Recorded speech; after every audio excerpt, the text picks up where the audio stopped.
So in this video I'm going to take you through some of the tools in TBC that we can use to cut some slices through data and digitize stuff like floor plans and elevations.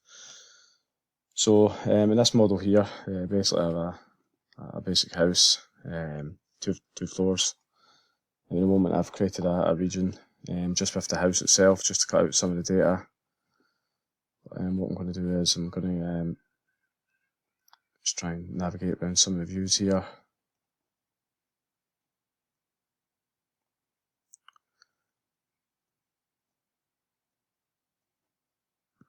Switch to the outline.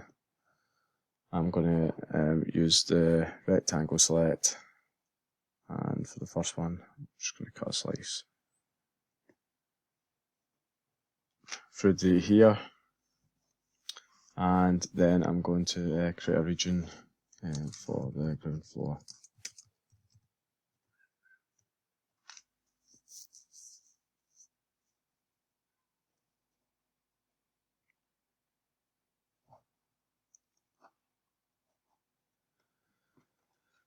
So now that I've got that to work with, just makes it a little bit easier just to see what data I'm going to be working with.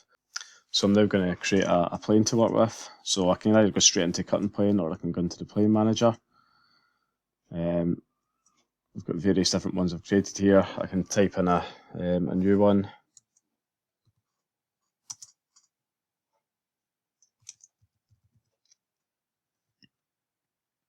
I can select the plane type. So this it will be perpendicular to the elevation axis, and then just pick a location for it.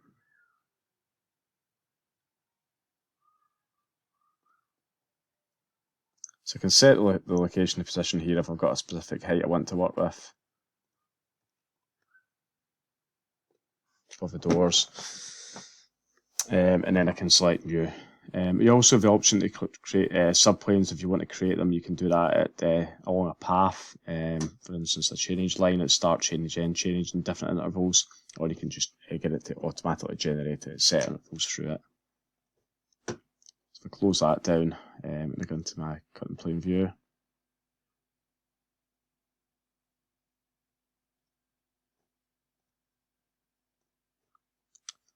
I select my ground floor.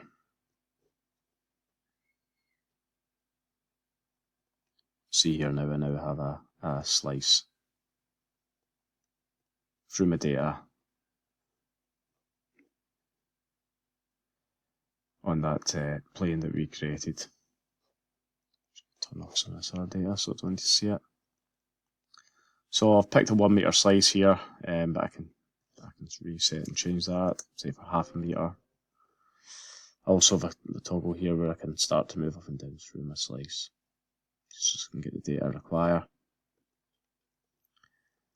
And then from there, I can use the CAD tools, and I can select any one of these tools here. For instance, the polylines, rectangles. So for instance, for a standard room, I can use a 3-point rectangle.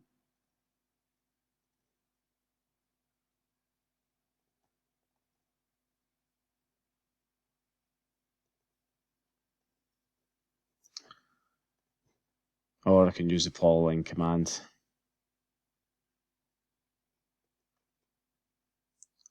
Which just allow me to basically trace over the object.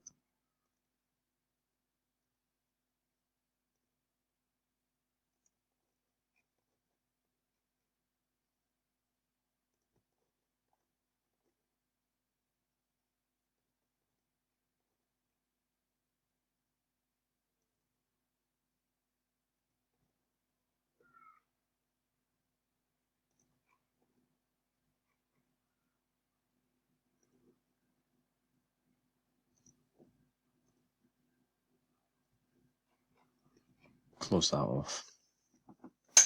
So you can see here, just by tracing over it, you can quickly start to digitize a room using the drawing in the cutting plane view. Likewise, if we're working with some elevations,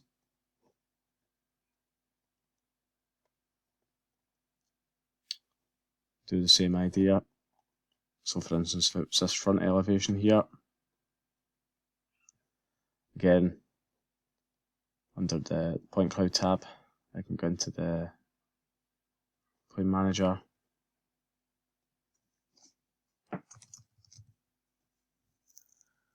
and look to create a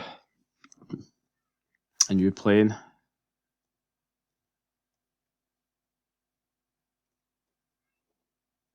So I'll create it with 2 points.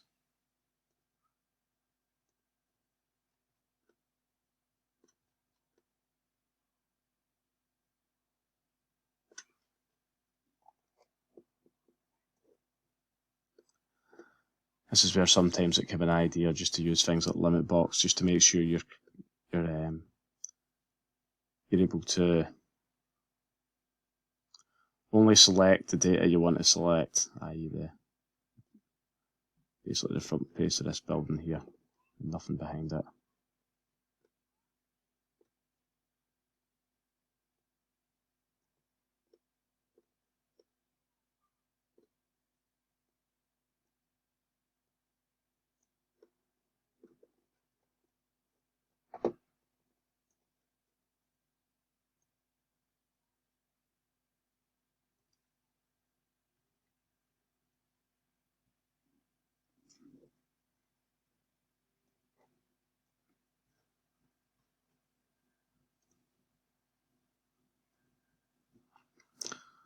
Just using the wrong command there, so just using the vertical plane, and then I can set the location or wherever I want to set it,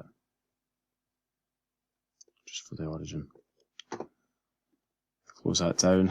I can just deactivate my limit box if I don't need it and close that. Back into my cutting plane view.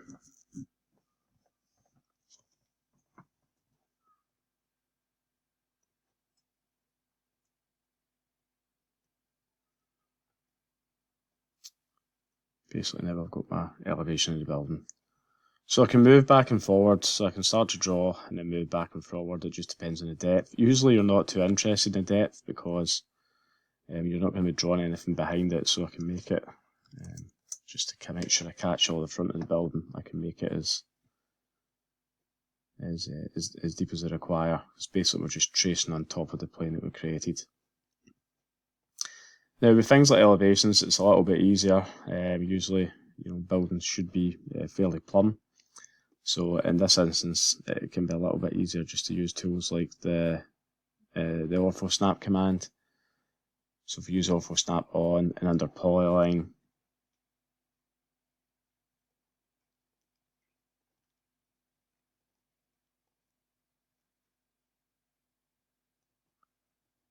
you can basically quickly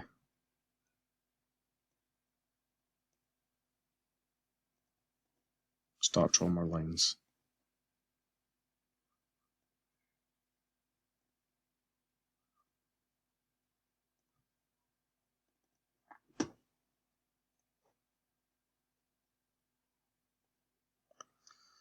So we can quickly start to digitize that up using some of the snap commands and ortho snap.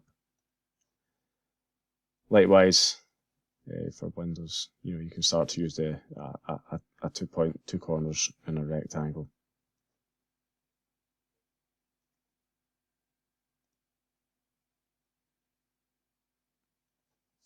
You can also use any of the commands such as copy, move, so you can quickly make a copy of anything that's similar and move it around here just to draw up this elevation.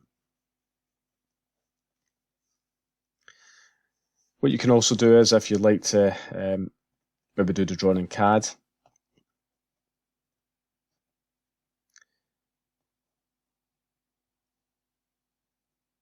one of the commands you can use under the point cloud tools is for an ortho photo.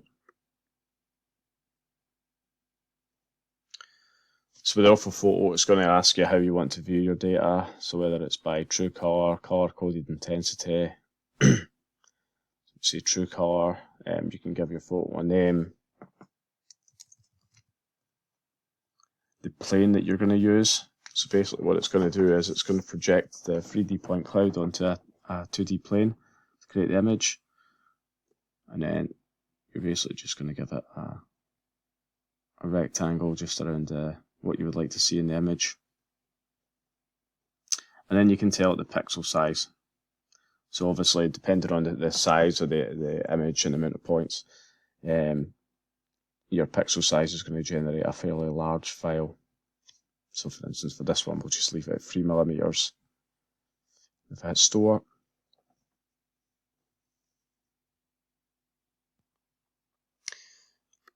you'll get this additional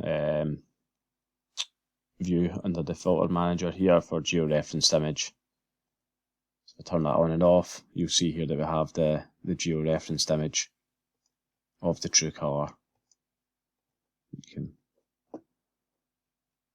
can send to open up an AutoCAD.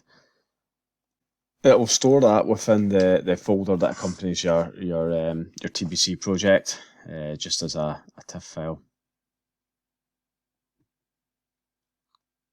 If you open that in there, you can actually see the resolution of the image.